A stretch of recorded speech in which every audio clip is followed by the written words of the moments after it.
Hey, welcome back to the Jesus Discussion.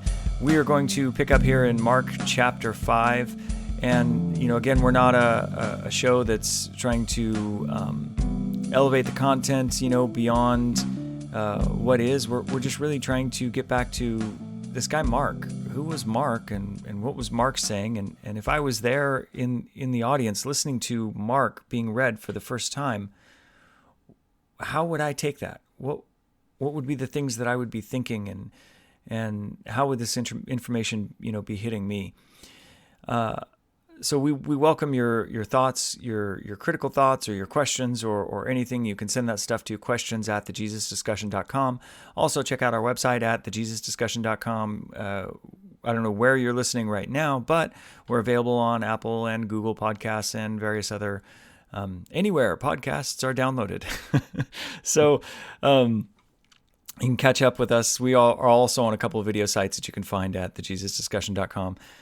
So Everett, before we get going here on Mark chapter 5, and we're going to do verses 1 through 20 today, just want to remind our audience that, what we've been saying on and on and on and on ad nauseum, but we don't want you to forget that Mark chapter 1, verse 1 is pretty much a title for the whole work, that this is the beginning of the good news of Jesus, the Messiah, or the Christ, the King, the Son of God.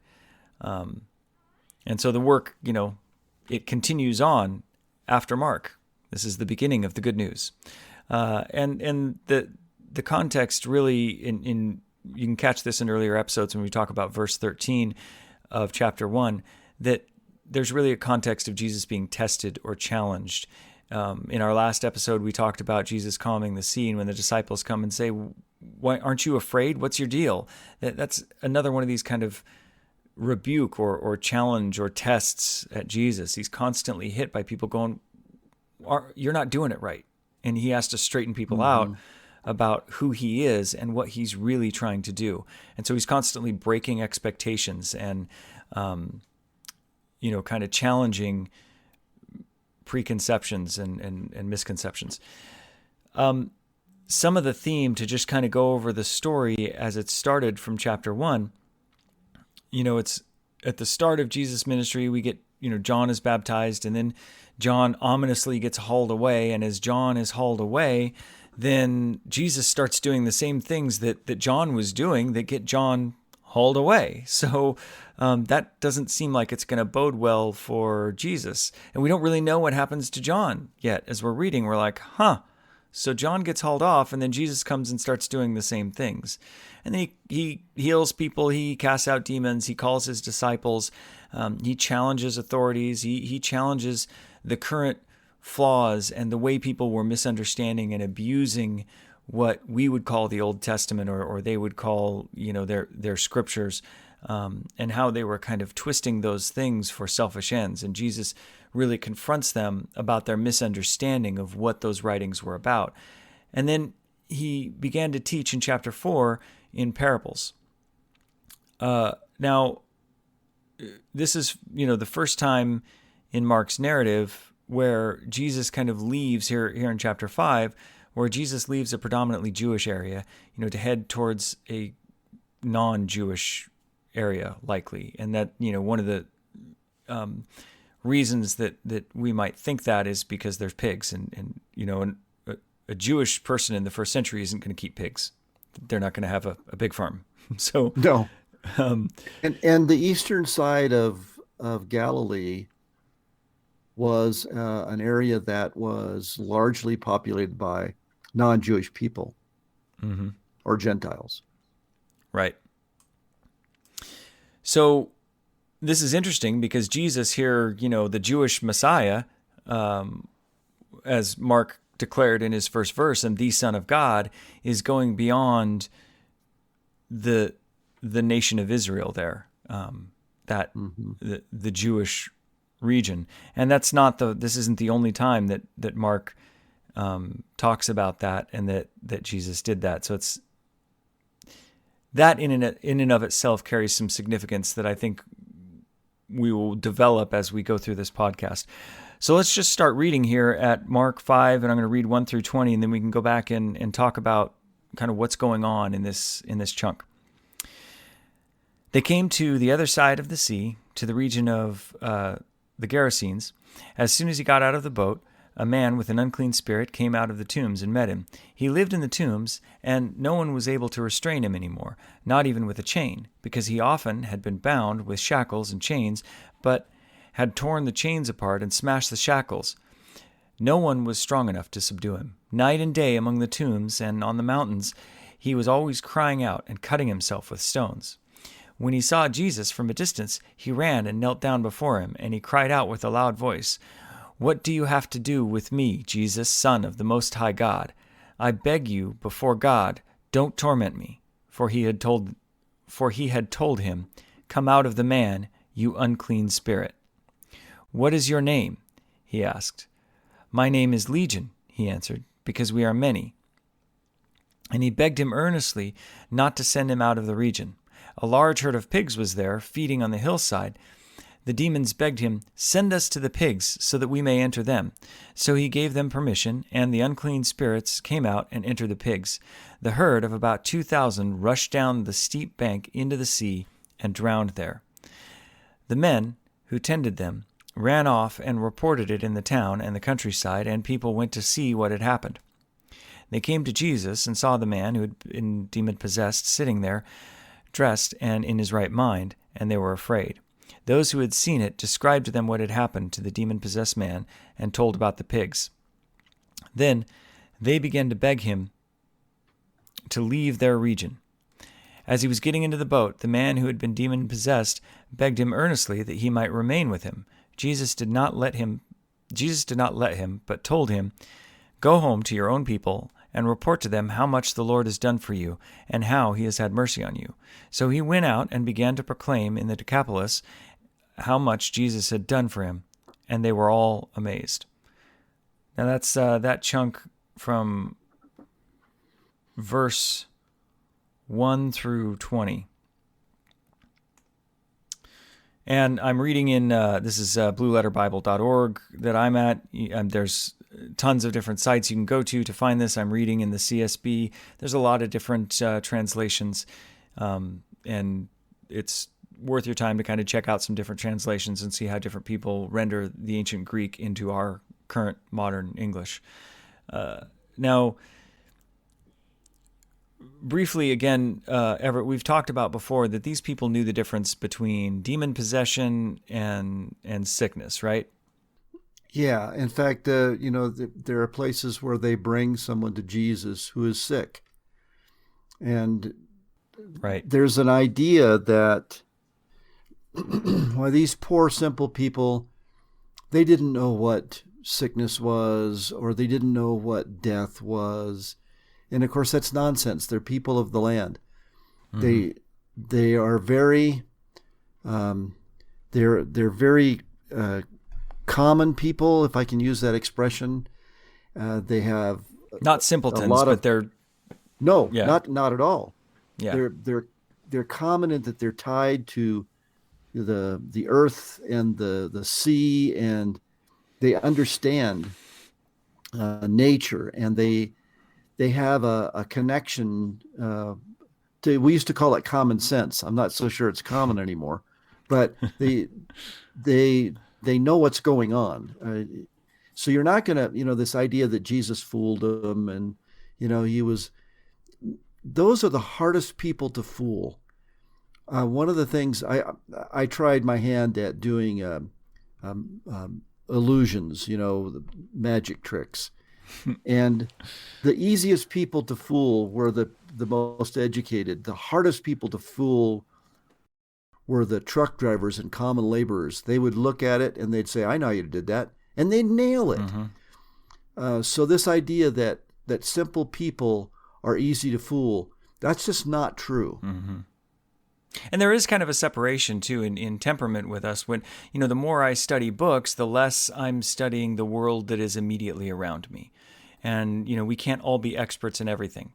So that my knowledge base, my understanding is within the world that I spend my time. I know some some amazing, amazing musicians that they can play several instruments, and they pick up an instrument, and it just becomes an extension of who they are. But then, they burn toast all the time, right? They can't boil water, Right. and it's not because they're unintelligent. It's just that they never do that kind of stuff. Mm-hmm. So, it kind of goes the same way. If I spend my time in a library, I'm not spending my time with practical matters. I'm spending my time in the world of the mind and ideas. So yeah, these are common people who know a lot about the world around them, and they're very in touch with the world around them. They're very in touch with society around them, and Yeah, it's a good way of putting it. yeah, they the other thing too is there's over 2,000 years, over thousands of years, we've really perfected the indoors and inside. We've got some great air conditioning. I don't like to leave the house. I'm an introvert, But the negative side of that is that I just don't have a connection with a lot of people the way that I did in my life when I had to work outside jobs. That when you're outside and around, you just run into other people and you have to deal with other people. And so you have to have a level of relational intelligence that these people also had, that they knew people and knew a lot of people around them. Everyone might not have been their friend or their favorite, but this is one of the things that I appreciated about growing up in a small town. It didn't matter if people liked you or not. There was still a modicum of respect that you had for everybody because it's a small pond and everyone's got to live there and share the same area. So you just don't make it any harder for anyone else if you don't have to. So yeah, there's that kind of world going on. So they really knew the difference between this. And then, we talked about the pigs, and maybe we don't even have an answer for this, but why pigs? Just because they asked? Mm-hmm. I mean, that's a pretty interesting little note. Yeah, this is, I look at this and say, be careful what you ask for. Right? No, send us to the pigs. Ouch. That didn't work out. Now, the poor farmers too. I mean, they lost all their pigs. Right. So, oops. Which, that's kind of one of those things that if you aspire to follow Jesus, people will get mad at you at times because the way that you're headed is against the way that they're headed and might not have as much regard for the things that they value.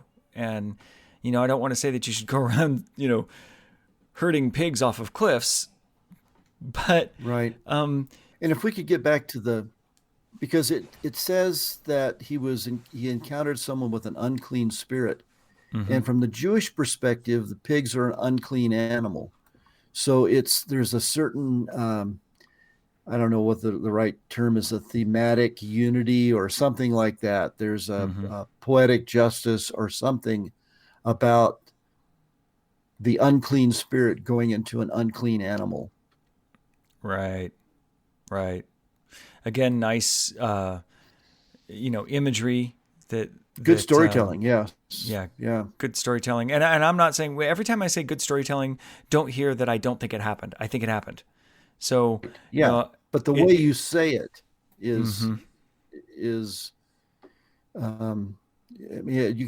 can do it lots of different ways. Mark does it very well. Yeah. He could have said demon possessed man, but he used the phrase unclean spirit. And all of a sudden that kind of ties, with the pigs.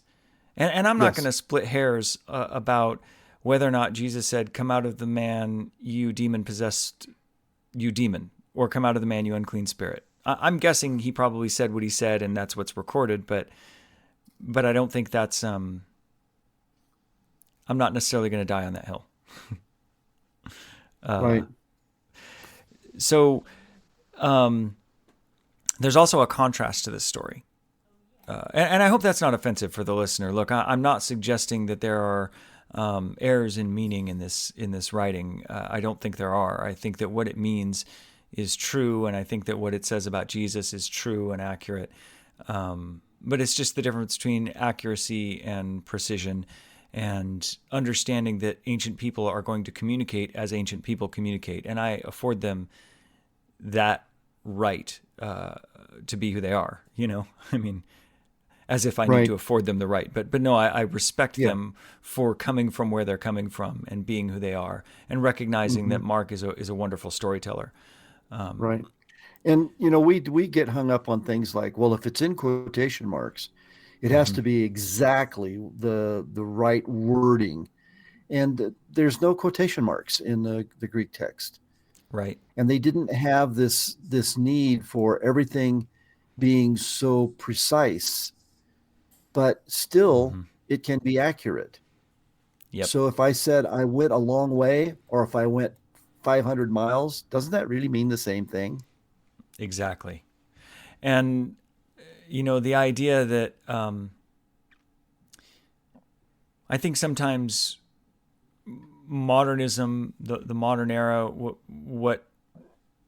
how we looked at the Bible sometimes in that era as people who follow Jesus, we tended to want to make the actual literal words on the page the thing instead of the summation or meaning of the words on the page. Now, you can't have the meaning without the words and Right. their specificity, but it's the meaning that I would argue is the thing that is 100% accurate about who Jesus is. And that's why I keep going back to these. Hmm. So you also have this contrast here. You've got this guy who, like, I can't even imagine, like, breaking chains and shackles, right? He just does that Hmm. stuff. He's ripped. I mean, Yeah. he's a big dude. And, if you can imagine someone, just massive, think of an Andre the Giant or someone, who's just out of there. But in Andre, in every interview that I've ever seen, he seems to be a pretty calm dude. But, you imagine if he were, just going crazy, and then the contrast of him then just sitting there docile, and how that would also be pretty shocking Hmm. to see someone who's a little bit out of their mind come back and be attentive and well mannered for the era. So Hmm. why did they ask Jesus to leave? I think this gets back to the same kind of thing that we saw just before when Jesus calms the storm and the disciples are terrified and said, "Who is this?" Uh, Mm-hmm. this is this is the I know what a shepherd is. What's a pig herder called? The people of their community. Uh, I mean, Jesus has just done. It's not just a miracle, but he has ruined a good part of their livelihood. Mm-hmm. And um, you know when you're confronted with this divine power that you can't control, Mm-hmm. and you've got all these other factors, I can see how they might not want him hanging around. Yeah. Fear is a common theme in Mark 2, in that, and fear, uh, we have all made decisions based on fear in our life. And I try to recognize consciously when I am afraid, and then back away from that and make a better decision, because I know, fear, there's some things that I make a good decision about because I'm afraid of. Hey, I'm afraid of that table saw, so I'm going to be fearful as I use it because I like my fingers. Um, I Right, enjoy right. having them, And then there's things where we're afraid, and I think within the faith, there are all sorts of things that misconceptions we might have about who Jesus is, who God is, and what it means to follow after Jesus. And one of the things that can keep us rigid is that we become afraid, and we're afraid of what we might lose. That I'll lose something that I find meaningful in my faith experience, or I'll lose this idea of certainty that I have all this certain stuff figured out. Now I've got to rethink some of these things because this information Mhm. really challenged me. Or Right. we're afraid that we'll gain something that we don't like. Well, if I believe that, then that would amount to this conclusion in my life, and oh, it's really hard for us when we look in the mirror. I know I don't want to say, oh yeah, I'm afraid, and look, you know, I, call me a masculinist, but whatever. I'm a dude, and I don't like the idea of being a guy who is afraid, So I don't want to look in the mirror and go acknowledge to myself that I might be afraid of something. But it's a healthy sense of awareness to have. But it does. Really, you can see. Go ahead. Well, I was going to say, really, that's what faith is all about. It's moving in the direction you believe God wants you to go. You might be afraid to do that. Mm-hmm. And so fear becomes something that paralyzes us if we're not willing to not willing to follow where God is directing us in faith. Yeah. Let faith lead the way. Yeah, and faith really is the antidote to fear. I mean, if you are afraid, right, and that's why it's good to understand Mark and understand who Jesus is, because then personally, Jesus is the thing that I put my faith in to combat that fear. And I'm not talking about like the healthy fears, like, I'm not going to stand on my tiptoes on the edge of a cliff. And I don't know, my brother, I got to tell you here, quick aside, we're a fly fishing family, and we like to fish, not with waders, but, go up in rivers that run down, water that runs down granite rock and places like that, these pools. My brother will stand on the edge of a 30-foot cliff with his heels on the edge and his toes hanging off because there's a pool down there he can get some trout out of. It scares just watching it. I can't even watch. But anyway, yeah, there's healthy fears and there's unhealthy fears. And so we want to avoid the unhealthy fears, and faith is always the answer to unhealthy fear. I'm not trying to judge these people, but yeah, they're afraid and they're not in control of what's going on. And our immediate reaction as human beings is to get control back. Now, Jesus doesn't let him go with him. And this is kind of the last probably point to make out of this. Would you say, Everett, that, it's pretty interesting that Jesus doesn't allow him to go? Yeah. If we could just back up a little bit. Go ahead. That, to me, one of the key things is we've got all this stuff going on. And, the demons, the pigs, rushing, the pigs running headlong into the sea, and they're drowned and all. We got all this drama. And here's this guy who was taken over by demons. And it says that there was a legion of demons. And a legion is a Roman military unit of 5,000 or 6,000 people. So that may have been hyperbole, but there was a bunch. Mm-hmm. And they were in control of this guy, and he was hurting himself. And in verse 19, it says, go home to your people and report what great things the Lord has done for you and how he had mercy on you. So all these stories, we're thinking about how, God was, in a sense, I guess, judging the community around, and they were afraid, and you got pigs running down the hills and guys screaming. But for me, the focus is really that God delivered this guy, and Jesus says, go and tell people how God had mercy on you. Mm-hmm. And then he said, no, you can't go with me. Yeah, no, you can't go with me. And that's kind of my point there is that's exactly where I was going, is that that's a wonderful moment. And, in chapter 1, we had John saying, repent because the kingdom is here. In our last podcast, we talked about the kingdom. It's not heaven, it's the king, and his reign is here. The king is the guy in charge. Without the king, you don't have a kingdom, right? Right. So here, repent, change your mind, the kingdom is here. And here God has had mercy on this guy, and there's been a change within him. And, the change is that the legion of demons are gone, which, Right. yeah, who knows? Is it 5,000, 6,000, or is it just too many that we're not going to count? Yeah, a big bunch. A big bunch. Yeah. What strikes me is that oftentimes, because he went around to Decapolis, to that region, and said what Jesus had done for him, and all the people were amazed.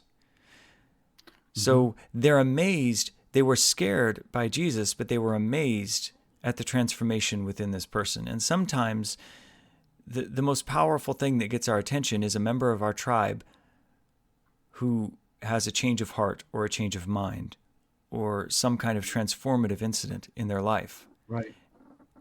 And I think that really speaks to this, that they might not have been willing to confront Jesus straight away because that was a pretty shocking thing that caused them to recoil. Wait, I'm going to lose some control here. I need to get control of things because this is a little out of hand. And yet when the guy who has had the legion of unclean spirits removed from him goes and talks to his tribe and his people, his community, and I'm using the word tribe in the broader sense, not in the specific, his group, his social group, his society, they're moved by the transformation within him.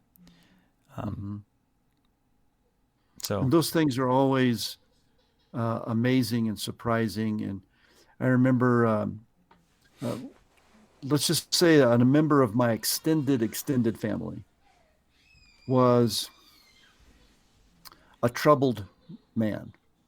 I'm glossing over a lot of details that I don't want to get into, Right. but I out of the blue, I got a phone call from him one day, and he talked to me about his decision to follow Christ, and this just came out of nowhere, totally unexpected, and I had to sit down on the floor to keep from passing out. So I get this, that everyone was amazed, that they were stunned by what Jesus had done for this guy. Yeah.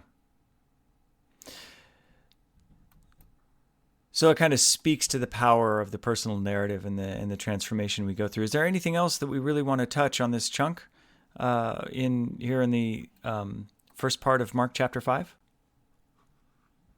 I think I've exhausted everything I was going to say. Yeah, likewise, it's a great series of events that leads to Jesus, in chapter 4, speaking by the water, the parables, the calming the storm, then coming over here to the demon-possessed man, and then he's back in the boat headed somewhere else, and that's where we'll pick up next time. Look, we're grateful you joined us on the Jesus Discussion. If you have any questions, critical thoughts, comments, anything you want to bring up, just send it to questions@thejesusdiscussion.com. You can find us on all the various podcast sites. SoundCloud.com is also a place that you can go to. SoundCloud.com/thejesusdiscussion. If you want to leave a comment on a specific point of time and address a specific thing that we say, start a discussion with you or anyone else. We're on Apple and Google Podcasts and everywhere else, and you can always find all the sources that we're at by going to thejesusdiscussion.com. Everett, thanks for your time today, and thanks for joining us. It's all right. We hope you have a great week.